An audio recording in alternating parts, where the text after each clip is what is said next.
गठबंधन की बैठक 8 जून को दिल्ली में बुलाई गई है। इस बैठक में अब एक अहम पार्टनर कांग्रेस पार्टी का इस गठबंधन का अहम घटक दल नहीं आएगा, क्योंकि उसने ऐलान कर दिया है वो इंडिया गठबंधन में शामिल ही नहीं है।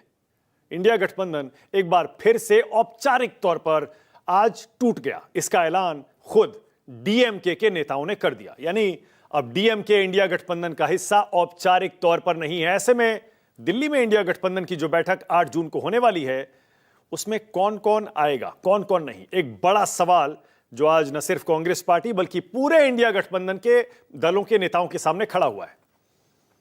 डीएमके नहीं आएगी, क्या टीवीके आएगी, जो कि कांग्रेस की नई दोस्त है। आम आदमी पार्टी पहले ही कह चुकी है वो इंडिया गठबंधन में शामिल नहीं है, वो भी नहीं आएगी। ऐसे में इंडिया गठबंधन घटी हुई संख्या में इन बची हुई पार्टियों के साथ क्या कर पाएगा, इसका आज विश्लेषण राष्ट्र की बात में आगे होगा। लेकिन उससे पहले आपको बता दूं कि कैसे आज पूर्व बीजेपी तमिलनाडु अध्यक्ष के अन्नामलाई ने औपचारिक तौर पर पार्टी से इस्तीफा दे दिया। अन्नामलाई दक्षिण भारत में बीजेपी का अहम चेहरा बनकर उभरे थे। आज बाकायदा सोशल मीडिया पर आकर उन्होंने सारे सवालों के जवाब दिए और अपना इस्तीफा भी सार्वजनिक पूरी तरह से उन्होंने कर दिया। अन्नामलाई, जैसे मैं पहले कह रहा हूं, सिर्फ तमिलनाडु ही नहीं बल्कि पूरे दक्षिण भारत में बीजेपी के स्टार प्रचारक हाल के 5 साल में बन गए थे। उनके नेतृत्व में तमिलनाडु में बीजेपी का वोट प्रतिशत भी चुनाव में बढ़ा था। लेकिन अचानक ऐसा क्या हुआ कि तमिलनाडु में चुनाव के फौरन बाद अन्नामलाई ने पार्टी छोड़ दी। आगे उसका विश्लेषण होगा। आपको जरा जानकारी दे दूं, अब अन्नामलाई ने नई पार्टी बनाने का ऐलान कर दिया है। कह रहे हैं नया पॉलिटिकल मूवमेंट चलाएंगे और 2031 में अगले विधानसभा चुनाव में उनकी पार्टी अपने दम पर चुनाव भी लड़ेगी। हालांकि बीजेपी ने उनसे कहा था कि वो रुक जाएं, अभी इस्तीफा ना दें, और खबर यह भी आ रही है कि वो चुनाव से पहले ही पार्टी छोड़ना चाहते थे। पिछले साल भी उन्होंने इसकी पेशकश की थी, लेकिन बीजेपी ने कहा कि तमिलनाडु चुनाव तक आप ऐसा मत करिए, उसके बाद आप अपना यह फैसला ले सकते हैं। अभी अन्नामलाई दिल्ली भी आए थे। उन्होंने बीजेपी के अध्यक्ष नितिन नबीन से मुलाकात की, अमित शाह से मुलाकात की, प्रधानमंत्री मोदी से मिलने की कोशिश की, लेकिन वो मीटिंग नहीं हो पाई। जिसके बाद आखिरकार सोशल मीडिया पर अन्नामलाई ने अपने इस्तीफे का ऐलान कर दिया। इनके नेतृत्व में ही बीजेपी ने 2026 का हल्का चुनाव लड़ा, फिर 2021 का भी चुनाव लड़ा था, लोकसभा चुनाव भी निकले। जैसा मैंने पहले कहा, पार्टी को ज्यादा सीटों के मामले में सफलता नहीं मिली, लेकिन लोकसभा चुनाव में भी वोट प्रतिशत बीजेपी का अन्नामलाई के नेतृत्व में जरूर बढ़ा था। इस बार 2 जून को उन्होंने अपने पद से इस्तीफा दिया और अब इसका औपचारिक तौर पर आज सोशल मीडिया पर आकर ऐलान भी कर दिया। अन्नामलाई इस्तीफा देते हुए आज क्या बोले, जरा वो भी समझ लीजिए। अन्नामलाई कहते हैं 6 साल पहले मैं बीजेपी में शामिल हुआ। प्रधानमंत्री मोदी से प्रभावित होकर मैंने बीजेपी ज्वाइन की। मेरा मकसद था तमिलनाडु में बदलाव लाना, राजनीतिक तौर तरीकों को, राज्य की पॉलिटिक्स को बदलना मेरा लक्ष्य था। बदलाव की लहरें उठी लेकिन टिकी नहीं। 18 महीनों में टॉप लीडरशिप से मेरे मतभेद रहे। मेरे और पार्टी नेतृत्व के विचार अब मेल नहीं खाते और इसीलिए अब मैं बीजेपी छोड़ रहा हूं। और बाद में सोशल मीडिया पर उन्होंने बताया कि एक नया पॉलिटिकल मूवमेंट शुरू करेंगे, अपने हिसाब से इस पार्टी को चलाएंगे, जो नई पार्टी बनाएंगे और अगले चुनाव में अपने दम पर तमिलनाडु में उतरेंगे। कौन है अन्नामलाई, उनके बारे में थोड़ी बेसिक जानकारी भी आपको दे दूं। अन्नामलाई 25 अगस्त 2020 को उन्होंने बीजेपी ज्वाइन की थी। कर्नाटक काडर के पूर्व आईपीएस अधिकारी रहे और पार्टी ज्वाइन करते ही बीजेपी के उपाध्यक्ष तमिलनाडु में बन गए। 2021 में बीजेपी के प्रदेश अध्यक्ष बने। अप्रैल 2025 तक इस पद पर रहे। 2021 में अरवाकुरिची सीट से चुनाव हारे। 2024 में लोकसभा चुनाव भी लड़े, लेकिन कोयंबटूर से हार गए। तमिलनाडु में बीजेपी को सिर्फ 1 सीट मिली, 1 सीट, और इस बार भी 1 ही सीट बीजेपी को मिली है। लेकिन जैसा मैंने कहा, सीटों के मामले में कामयाबी बीजेपी को नहीं मिली तमिलनाडु में अन्नामलाई के नेतृत्व में, लेकिन वोट प्रतिशत जरूर बढ़ा था। इसीलिए बीजेपी के लिए अन्नामलाई का जाना एक झटका भी माना जा रहा है। लेकिन ऐसा नहीं है कि सिर्फ बीजेपी के लिए तमिलनाडु से बुरी खबर आई है। बुरी खबर तमिलनाडु से कांग्रेस पार्टी और इंडिया गठबंधन के लिए भी आई। आज डीएमके ने ऐलान कर दिया कि वो इंडिया गठबंधन में नहीं है और इंडिया गठबंधन की 8 जून को होने वाली बैठक में शामिल नहीं होगा। डीएमके ने लोकसभा में अपने सांसदों के लिए बैठने की अलग सीट भी मांग ली है। और इसकी वजह क्या है? कांग्रेस पार्टी ने, राहुल गांधी ने डीएमके का साथ जोड़कर टीवीके के विजय के साथ जाने का फैसला कर लिया, अलग गठबंधन बना लिया। और इसीलिए स्टालिन, उदयनिधि स्टालिन, उनके बेटे, सारे डीएमके के नेता नाराज हो गए और उन्होंने कहा अब हमारा इंडिया गठबंधन में रहने का कोई मतलब नहीं रह जाता, इसीलिए हम इंडिया गठबंधन की बैठक में नहीं जाएंगे। अब टीवीके क्या करेगी, जो कि कांग्रेस की नई पार्टनर है, क्या वो इंडिया गठबंधन में है? इस पर अभी भी सस्पेंस बना हुआ है।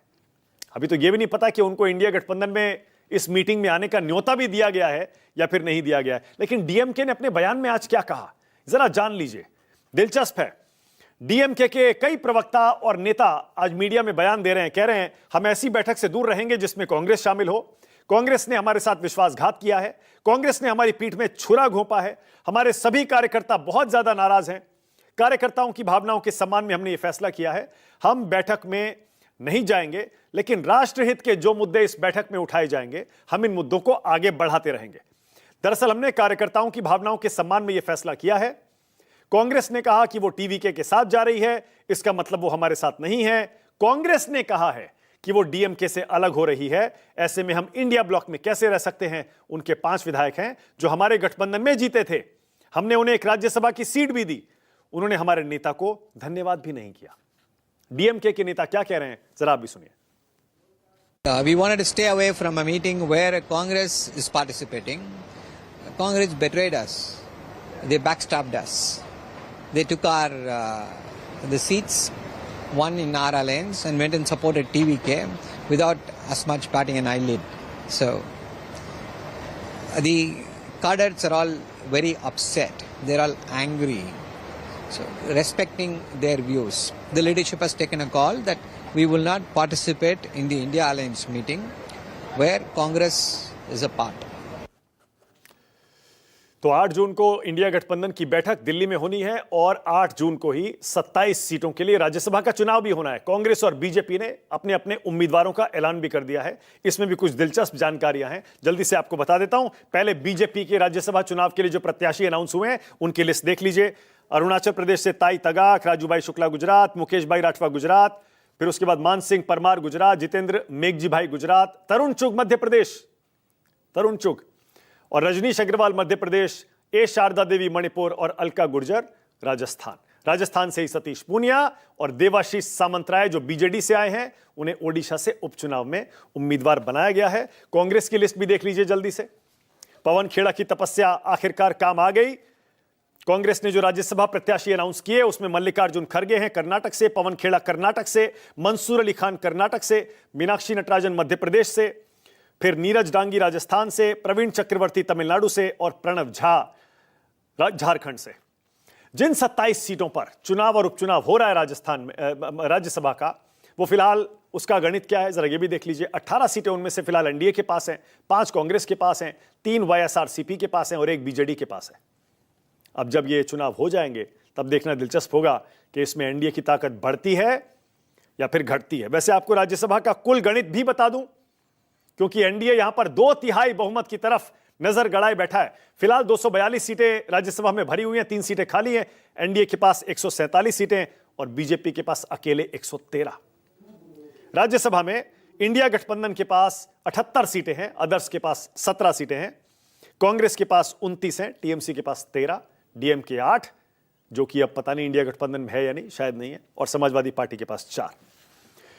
अब जब बीजेपी ने राज्यसभा के अपने प्रत्याशी अनाउंस कर दिए, अब अटकलों का बाजार दिल्ली में गर्म हो गया। क्या प्रधानमंत्री नरेंद्र मोदी अपने केंद्रीय मंत्रिमंडल में बदलाव करने वाले हैं? और वो इसलिए क्योंकि 2 केंद्रीय मंत्रियों को उनकी राज्यसभा का कार्यकाल खत्म हो रहा है, उनको दोबारा राज्यसभा नहीं भेजा जा रहा है। ये रहे वो दोनों, रवनीत सिंह बिट्टू और जॉर्ज कुरियन। इसके अलावा 2 और मंत्री हैं जिनको प्रदेशों में जिम्मेदारी दी गई है। पंकज चौधरी यूपी के अध्यक्ष बनाए गए हैं और हर्ष मल्होत्रा दिल्ली के अध्यक्ष बनाए गए। क्या ये 4 केंद्रीय मंत्रिमंडल में रहेंगे या फिर हाल के आने वाले कुछ हफ्तों में केंद्रीय मंत्रिमंडल में भी एक बड़ा बदलाव होने वाला है? इस पर भी चर्चा आगे होगी। राष्ट्र की बात में आज का सवाल अब आपकी स्क्रीन पर आ रहा है। आज का मेरा पहला सवाल यही है, फिर टूटा इंडिया, कैसे संभालेंगे राहुल गांधी? और आज का दूसरा सवाल, अन्नामलाई ने आखिर क्यों छोड़ी है बीजेपी? दक्षिण में अचानक ये राजनीतिक करवट